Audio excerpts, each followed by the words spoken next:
Welcome back, everyone, to another deep dive. Today, we're going to be taking a look at Small Things Like These by Claire Keegan. And you know what's interesting? This book, it seems so simple. At first glance, it's just like a Christmas story, right? But it's become this literary sensation that everybody's talking about. So we've got some excerpts from Goodreads that I think are going to help us figure out what's going on here. We've got the book description, of course, a little bit about the author, and maybe most importantly, we've got a selection of reader reviews. These reviews are fascinating because they really go beyond just like, oh, I love this book or I hated it. They really get into the nuances of what Keegan is trying to say and really point to this quiet power that the book has. Yeah. It's amazing how much depth there is in these reviews. Yeah, They're not just giving their opinions, they're really analyzing the story and highlighting its deeper meaning. totally. Okay, so to get us started, let's set the stage a little bit. The book takes place in small town Ireland in 1985. Now, this isn't the Ireland of the Celtic Tiger, the booming economy that we often picture. It's a time of economic hardship. Immigration is high, and there's this sense of everyone keeping their heads down, not making waves. And that atmosphere is captured so well by Keegan. It's not just background. Yeah. It really sets the tone for the whole story. You can feel the stagnation, the pressure to conform. And I think that's crucial because it adds so much weight to the moral dilemmas that the characters face. Every action, even a small one, carries this sense of risk. Right. It's like the air itself is heavy with these unspoken rules. And then into this world steps Spellums, Bill Furlong, our protagonist. Now, the reviews describe him as an everyman. He's a hard worker, a family man, seemingly content with his life. Seemingly, yes. But Keegan is really clever about this. She plants these subtle hints of unrest right from the beginning.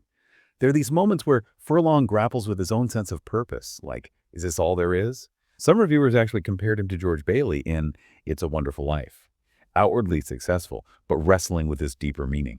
I love that comparison because it makes you think, what is it about Furlong that makes him receptive to this moral challenge that's about to come his way? Is it this underlying search for something more? Well, his past might give us some clues. We learn that he was raised by a single mother who was taken in by a wealthy widow. This act of kindness really shaped his life. But it also highlights how fragile his own circumstances are.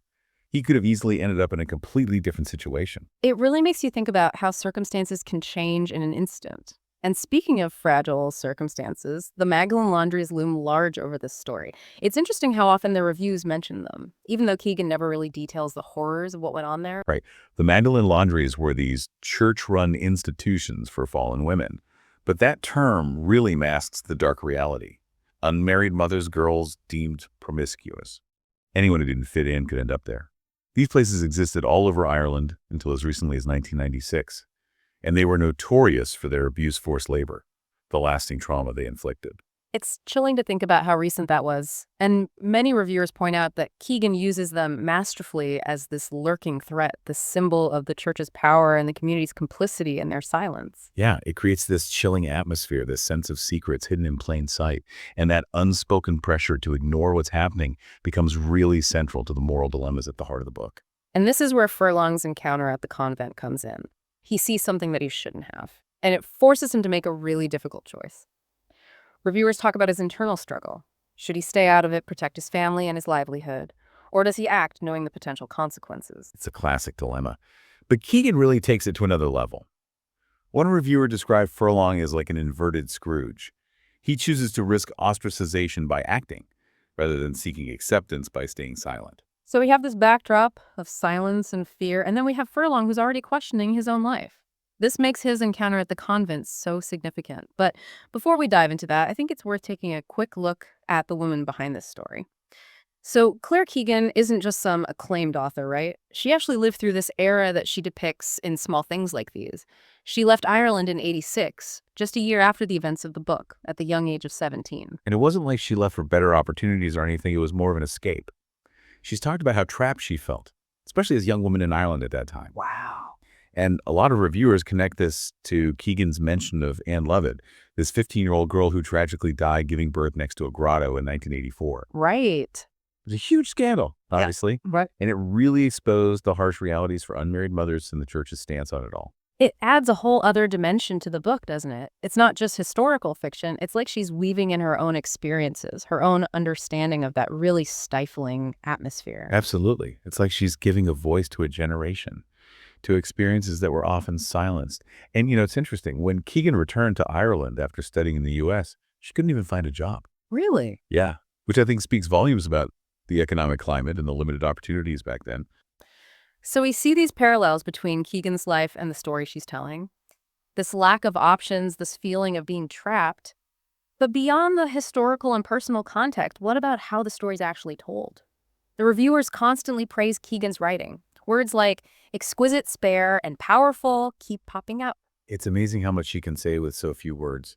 She doesn't shy away from tough topics, Yeah. but she handles them with this incredible delicacy. It's like she trusts the reader to fill in the gaps and make those connections. Yeah, and a lot of reviewers mention the use of symbolism, especially the imagery of crows gathering around the convent. It's such a powerful image. Right. It really is. Yeah. Crows often represent darkness scavenging. Like they know something we don't. Right. And in this context, I think they symbolize the oppressive presence of the church, but also the secrets that everyone's aware of, but just chooses to ignore. Yeah. One reviewer even pointed out how the crows perch impudently on these lookout posts. It's like they're mocking the town's silence. Such a small detail. Yeah. But it adds so much to the symbolism. And that idea of subtle details of paying attention to the small things, it seems to be a recurring theme in these reviews. You're right. So many reviewers highlight Keegan's ability to draw attention to these tiny details that end up carrying a lot of weight, and it all ties back to the title, Small Things Like These. It all comes full circle. Mm. It's like Keegan is inviting us to look closer, to see the importance in what others might overlook. And I think that extends to the character's actions as well. One reviewer even connected this focus on small steps to that scene in What About Bob? Oh, I love that movie. It's all about taking those small, manageable steps to overcome your anxieties. Exactly. And in a book, those baby steps become metaphors for those tiny acts of courage that can lead to big change. Like Furlong's decision to help Sarah Redmond. That's a baby step. You can't dismantle the whole system, but it's a step in the right direction. It's like a ripple effect, isn't it? One small act can inspire others and create real momentum for change. Exactly. And that message is so powerful, especially in today's world. We're facing all these huge, overwhelming problems, systemic issues that can seem impossible to solve.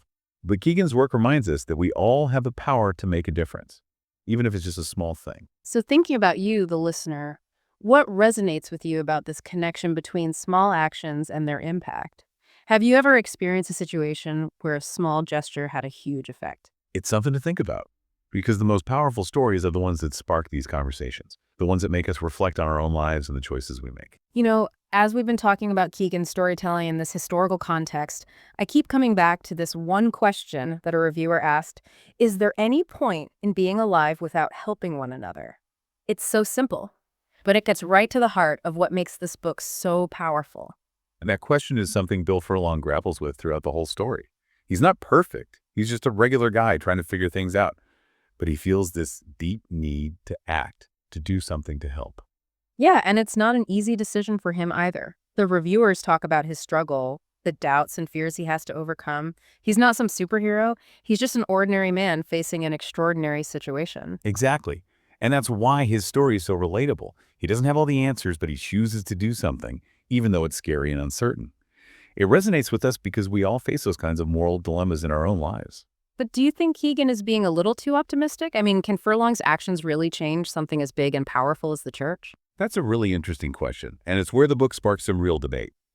Some reviewers see hope in Furlong's defiance, while others see it as more tragic, like he's fighting a losing battle.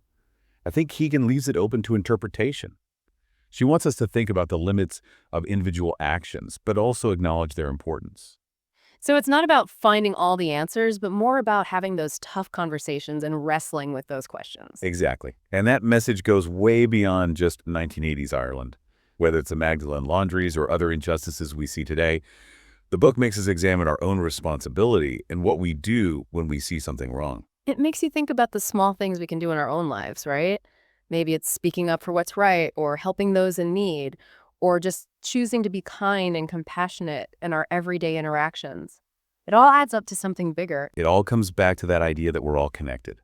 Our actions, even the small ones, can have these ripple effects that go far beyond ourselves.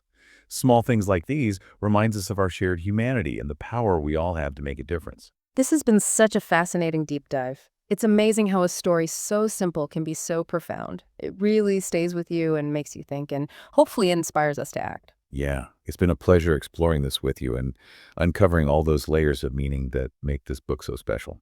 Thanks for joining us on this journey.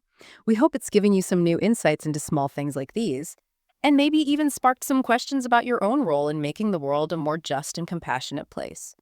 Remember, even the smallest acts of kindness and courage can have a ripple effect and contribute to something much bigger than ourselves.